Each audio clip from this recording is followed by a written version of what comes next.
Dios te bendiga nuevamente a este tu canal, Clamor y Alabanzas. En la mañana de hoy quiero hacer un estudio bíblico contigo que se titula La oración eficaz descansa en las promesas de Dios. En este estudio de hoy vamos a explorar todo sobre cómo orar y cuál es la oración efectiva, la oración que agrada a Dios. Y entre los objetivos de esta lección está conocer sobre la vida de oración, en qué consiste la oración eficaz, dedicar más tiempo a orar apropiadamente, porque una vez usted conozca todo lo que yo le voy a estar compartiendo, pues es para la aplicación, es para que usted decida que usted quiere orar mucho más y apartar ese tiempo de manera apropiada. Yo me estoy basando en el libro de la Biblia, Antiguo Testamento, Daniel 9. Usted vaya a la Biblia, a Daniel 9.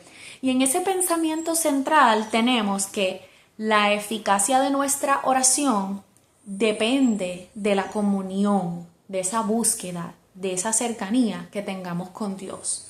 Y en el texto áureo dice, de Jehová nuestro Dios es el tener misericordia y perdonar, aunque contra Él nos hemos rebelado. ¿Cuál es la enseñanza de la mañana de hoy?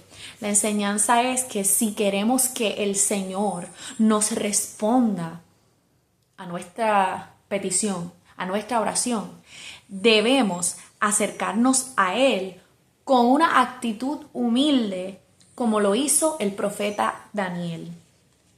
Daniel, el de la Biblia.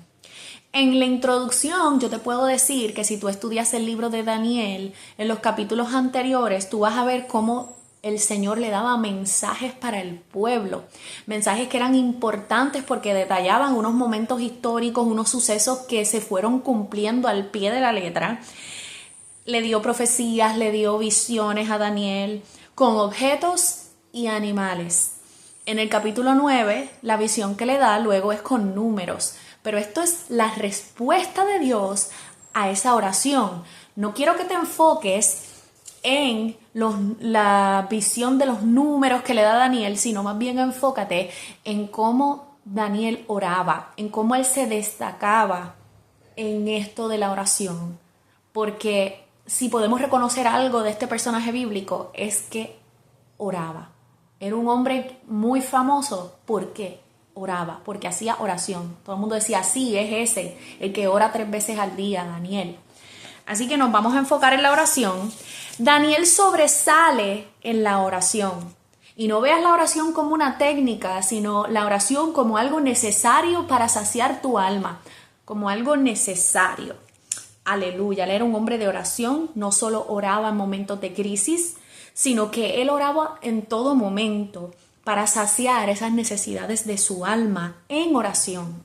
Existen muchos tipos de oración, pero en la mañana de hoy vamos a estar observando y estudiando la oración intercesora, porque a causa de esa intercesión de Daniel, entonces es que él recibe esa visión y esa revelación de una profecía con números.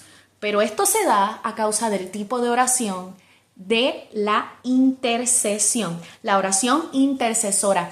¿Quiénes han sido intercesores? Si usted busca su Biblia, usted va a ver que muchos de los grandes hombres y profetas de Dios fueron intercesores. Samuel fue un intercesor por su pueblo, Moisés, Jeremías, el apóstol Pablo fue un intercesor. El mismo Jesús intercedió por todos nosotros en la cruz del Calvario. Así que me pongo los espejuelos nuevamente. Aquí la profesora. En el desarrollo tenemos que la oración eficaz se basa en los hechos de la palabra de Dios. La oración eficaz no se basa en tus deseos personales, en ese quizás egoísmo natural que por naturaleza nosotros tenemos, de pensar que el Señor es como una cajita de cosas que yo le puedo pedir a Él, muchas cosas, y que todo es dame, dame, dame, dame, Señor, pero yo no le doy nada. No, porque la oración eficaz no se basa en tu propio deseo personal, sino en los hechos de la palabra de Dios. La historia y la profecía orientan la fe para orar a Dios. Vemos en la historia, en este capítulo 9, que lo que estaba ocurriendo aquí era que Darío era el rey de Persia, no porque él fuese el que conquistó esa área, sino porque él fue designado. Le dijeron, tú, vete para allá y sé el rey, porque este otro que estaba allí se murió, que fue Belsasar. Y tienes que recordar que este fue el rey que fue engañado por los sátrapas y que él era amigo de Daniel, pero que a causa de ese engaño de los sátrapas, él es el que mete a Daniel en el foso de los leones. Ya tú y yo conocemos esa historia del foso de los leones, que el mismo Dios peleó por Daniel y le cerró la boca a esos leones y no le hicieron nada. Pues esto es para que te orientes en la historia, ¿verdad? Eso es lo que estaba pasando. Ese era el personaje histórico que estaba reinando en ese momento. Pero Daniel, quiero que ahora nos enfoquemos en que Daniel era un creyente, un fiel creyente de la palabra de Dios. Era conocedor de las profecías. Él prestaba cuidadosa atención a la palabra de Dios. Él tuvo un corazón abierto a la palabra de Dios y una convicción profunda del tiempo del Señor para su pueblo. Otro ejemplo, pues Jeremías. Jeremías también fue un grandísimo profeta del pueblo de Israel. Él luchó para que el pueblo se arrepintiera, pero en vista de que el pueblo no se quiso arrepentir, pues entonces se le es dado un mensaje de juicio para el pueblo. Vamos a la parte B. La palabra nos compunge el corazón para orar a Dios. Daniel estaba enterado de estas profecías de Jeremías. Daniel las conocía, las estudiaba, las sabía. Y esto le hizo volver su rostro. Esto es lo que hizo que él tuviera un deseo ardiente de decir, yo voy a buscar a Dios en oración. Daniel buscó a Dios en oración y su oración fue acompañada de ayuno, de cilicio, de cenizas y de ruego. ¿Ok? Cuando tiene cilicio es que tenía una vestimenta especial un poco incómoda. Cuando es ceniza, pues se tiraba ceniza sobre la cabeza, simbolizando tristeza, aflicción. Ruego, él estaba rogándole al Señor, y ayuno, no decidir alimentarse de nada. Así que esa oración estaba acompañada de esos 4 elementos: ayuno, cilicio, ceniza y ruego. Pero todo esto simboliza ese fervor. Realmente quiero destacar aquí, y me disculpan por el ruido, pero tengo aquí mi bosquejo. Fervor, lo que significa, si tú ahora me dices, yo no entiendo qué significa esa palabra fervor. Fervor significa tener una pasión ardiente, un celo, una entrega a Dios y a sus asuntos, una devoción que es activa, que es persistente. Y como Daniel tenía ese fervor, pues hace sentido que buscó a Dios en ayuno, en cilicio, cenizas y ruego. Daniel, vamos a estudiarlo ahora como intercesor. Él se identificó, él asumió parte de la responsabilidad del pecado de su pueblo, siendo él el menos culpable. Pero él se identifica con los pecados del pueblo de Israel y le dice a Dios, Dios, hemos pecado, hemos cometido iniquidad, hemos hecho impíamente, hemos sido rebeldes, nos hemos apartado de tus mandamientos.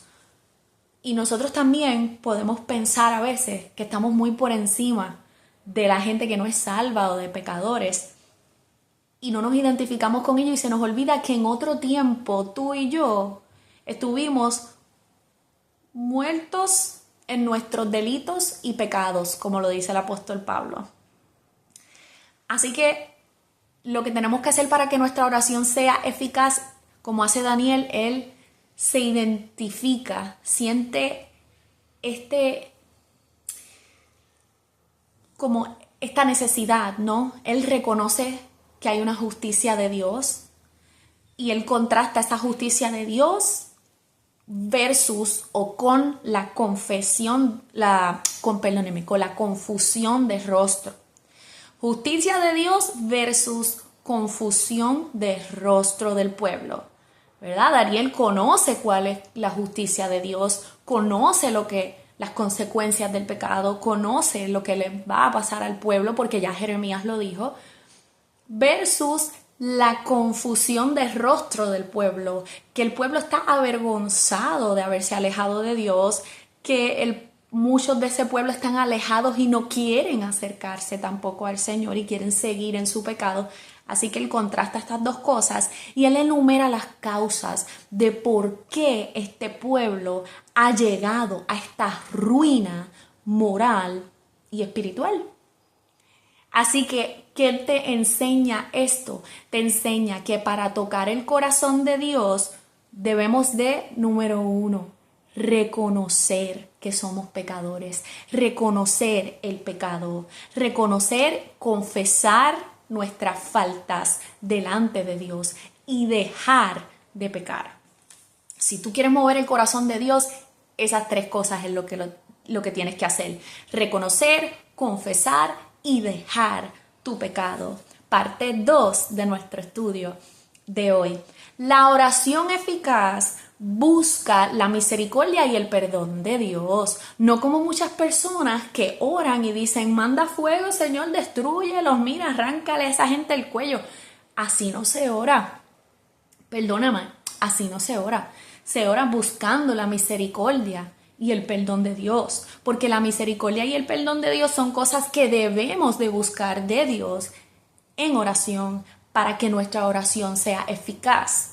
Nuestra oración debe apelar al carácter de Dios, y el carácter de Dios es que Él es lento para la ira y grande en amor. Él también es fuego consumidor. No te creas que es que tú puedes hacer cualquier cosa y ya Dios te soba el pelito. No, Dios te va a decir: lo hiciste mal, hay una consecuencia, te va a doler, esto te va a costar, pero yo voy a estar ahí porque te has arrepentido, porque lo has confesado, porque te has apartado de eso. Entonces, el secreto está en reconocer y confesar el pecado. En esta oración reconoce y confiesa el pecado de su pueblo, incluyéndose él mismo, Daniel mismo, como partícipe de estos hechos que habían ofendido al Señor. Tenemos que reconocer y vivir bajo la convicción diaria de que tus pecados fueron perdonados por el sacrificio y el mérito de Cristo. No fue por algo que tú hiciste, sino porque como Cristo fue a la cruz y perdonó tu pecado, entonces tú eres perdonado. ¿Y quién eres tú entonces para no querer perdonar a tu prójimo y a tu hermano? Pedir perdón por las ofensas que cometemos diariamente, ese es otro aspecto que va a hacer de tu oración una oración eficaz. Podemos caer en la actitud farisea, en la actitud del fariseo en Lucas 18:11, que dice que pues tenían una actitud de autoexaltación, ese autorreconocimiento, mirando por debajo a los demás, creyendo que solo nosotros somos los impecables y los más cercanos a Dios. Es mejor acercarse a Dios reconociendo los pecados, confesándolo con toda sinceridad y humildad. Parte B de la parte 2. El éxito consiste en dar a Dios la gloria en todo momento. Mire, lo que le estaba ocurriendo a este pueblo de Israel era lamentable, pero era merecido. Era lamentable, pero fue merecido. Ellos mismos provocaron la ira de Dios. Así que iba a haber un castigo. ¿Que era lamentable? Sí, pero esas son las consecuencias. La vida devocional de Daniel sobresale como un ejemplo de la comunión que debe tener todo creyente con su Señor. El pueblo se había olvidado de orar a Dios.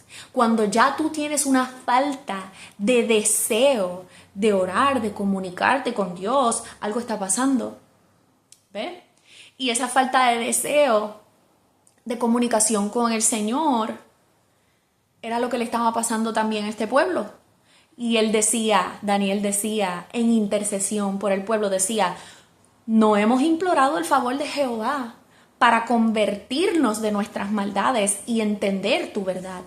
Cuando el hombre está hundido en su maldad, tiene que implorar convertirse de nuevo al Señor y ser salvo. Pero muchos lo que están haciendo es lo opuesto, se alejan más, porque piensan que son tan malos que ya nada ni nadie va a poder salvarlos, ya nadie ni nadie los va a poder perdonar, porque ellos son tan malos.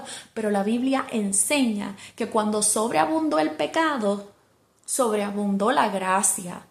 Como ya te dije anteriormente, memorízalo, tienes que arrepentirte, convertirte y alejarte del pecado. Y ojo con la dureza del corazón, porque mucha gente, ay sí, yo creo en Dios, pero tienen unas áreas en su corazón donde tienen demasiada dureza de corazón, con esa indiferencia, con esa falta de deseo por el Señor. Y este pueblo provocó la ira de Dios y fue castigado a causa de las consecuencias de su desobediencia. Si tú eres desobediente, van a haber unas consecuencias. Por esto es que el pueblo estuvo en cautiverio por 70 años en Babilonia, pero había una promesa de misericordia y restauración, con la condición de que hubiera arrepentimiento. Daniel se puso en la brecha y dio toda la gloria a Dios. Vamos ahora a la última parte, que es la parte 3.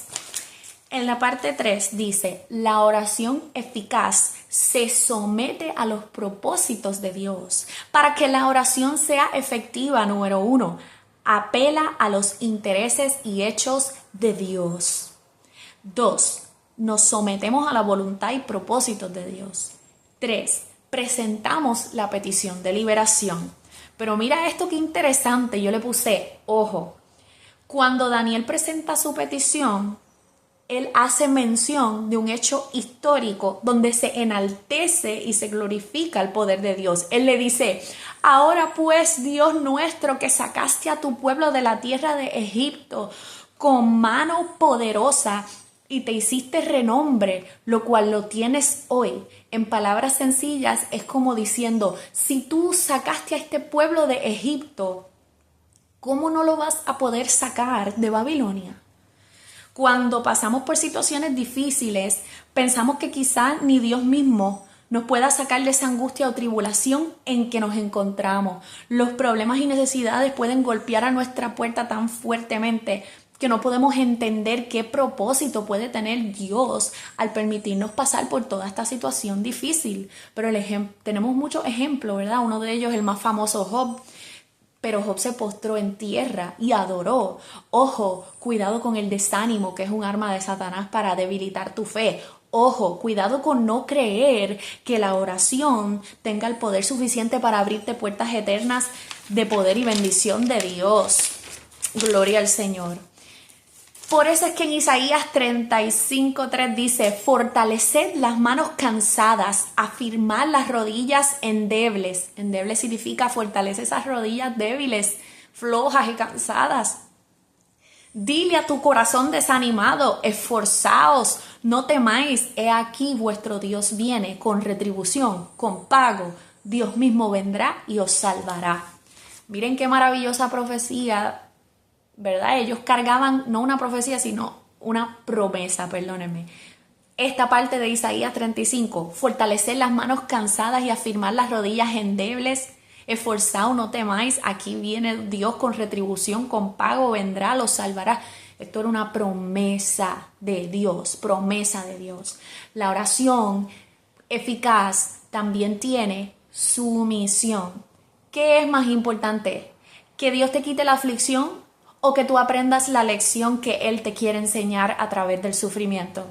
Sabemos que a los que aman a Dios, todas las cosas les ayudan a bien, pero esto es solo para los que conforme a su propósito son llamados. Vamos a la parte B de la parte 3. El santuario y la ciudad santa son símbolos de adoración. Hay personas que les restan importancia a la casa de Dios. Ellos dicen, como Dios está en todas partes, no es necesario yo ir al templo y congregarme para orar y adorarle. Pero si tú haces un estudio desde el Antiguo Testamento hasta el Nuevo Testamento en la Biblia, te va a decir la siguiente evidencia. Anhela ardientemente mi alma estar en los atrios de Jehová. La habitación de tu casa he amado.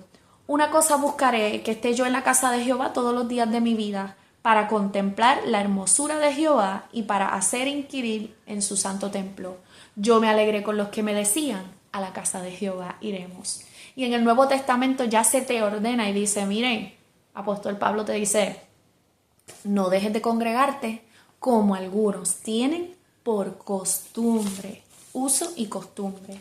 Pero sabemos que la oración de Daniel tiene el sello divino, tiene un sello de autoridad. Lejos de él pedir una petición egoísta, su petición confiesa humildemente qué fue lo que hizo este pueblo, por qué han llegado a esta ruina. Le da esa exaltación al Señor y le dice, si tú nos sacaste de Egipto, tú nos puedes sacar de Babilonia otra vez. Y Daniel en su oración, en su modelo intercesor, te está diciendo que él confiaba absolutamente en que Dios lo puede hacer, que Dios lo podía hacer. Y ahora la parte final de nuestro estudio, el resumen general. En este resumen general estuvimos estudiando la oración eficaz. Tomamos de modelo el personaje bíblico Daniel y vimos cómo Daniel es un modelo de la verdadera intercesión. Número 1, cuando él oró, él se basó en las profecías divinas. Con una lectura continua y constante de las escrituras, ya él tenía ese corazón sincero, con ese profundo entendimiento y conocimiento de los planes de Dios para su pueblo con relación a Babilonia. Número 2, se apoyó en una súplica perseverante e insistente. No daba por hecho que Dios los debía ayudar, sino que él reconoció que él tenía que hacer su parte. Él dijo, sí, pero nosotros también, Señor, hemos pecado y debemos de humillarnos ante ti. 3, se identificó con el pueblo, incluyéndose como causante de esos problemas, enumerando esas razones de cautiverio. Nosotros, en cierta manera, tú y yo, somos los responsables de todo lo que nos ocurre a nosotros, a nuestra familia, en nuestro trabajo, en nuestra iglesia, en nuestro mundo, en nuestra sociedad, todo lo que ocurre. Mira, somos nosotros los responsables y nosotros tenemos que hacer algo al respecto. No todo es, Dios, sácame. Sí, pero ¿qué tú estás haciendo para que Dios obre y se mueva? ¿Qué tú estás haciendo? ¿Estás destruyendo tu casa o la estás protegiendo y nutriendo? Podemos admitirlo, podemos admitir que nosotros también tenemos responsabilidad y participación en muchas de las cosas que nos pasan. Y 4, Daniel le atribuyó toda la gloria y honra a Dios, porque por su inmensa misericordia, por amor a Jerusalén, al templo y al propio nombre de Dios, sería hecho. Yo espero que en este estudio tú hayas aprendido un montón y que esto te motive a que aunque sea poco, mira, yo sé que las personas profesionales, los que trabajan, no tienen mucho tiempo, pero aunque sea poco el tiempo, saca ese tiempo para orar, saca ese tiempo para decir, Dios mío, estoy aquí, me presento delante de ti, gracias por esta mañana gloriosa, gracias por este día, gracias que puedo respirar, que estoy vivo. Simplemente saca unos cortos y pequeños minutos de tu día para orar al Señor, porque eso va a traer bendición. Y más si entendiste lo que te hablé hoy y sabes que en la oración eficaz hay arrepentimiento, hay confesión, hay un cambio de conducta, hay un fervor, hay un anhelo, hay un deseo ardiente por estar en las cosas del Señor. Que el Señor te bendiga.